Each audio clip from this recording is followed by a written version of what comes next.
এভাবেও কপি করা যায়। হ্যালো সাকিবিয়ান, আশা করি সকলে ভালো আছেন। আমি অনেকে দেখেছি বলিউডকে নাকি কপি করছে, বাংলাদেশ বাংলাদেশ। আরে বেটা কি করবো, কিছুদিন আগে পুষ্পা ওই প্রিয়তমার লোক এখানে কপি।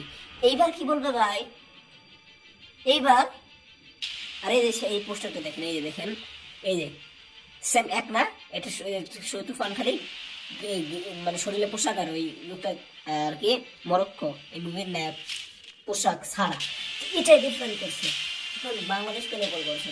আর যদি এইটা কি কর কি কর এটা এর আগে হইতো, আগে যদি ওই মরক্কো হইতো, পুরো তুফান হইতে একজনে চিৎকার বাজাইতো এই সব রকম করলে, আসলে তাই করছে।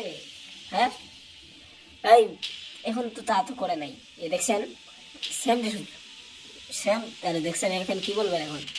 হ্যাঁ, আশ্চর্য ব্যাপার। আর এই যে লোকটা দেখছেন, এটা ফ্যানমেড পোস্টার, ভক্তরা ইচ্ছা করে বানিয়েছে, অফিসিয়াল ফার্স্ট লুক এখন আসে নাই, আশা করি খুব শীঘ্রই এসে যাবে। থ্যাংক ইউ পুরো ভিডিওটি দেখার জন্য।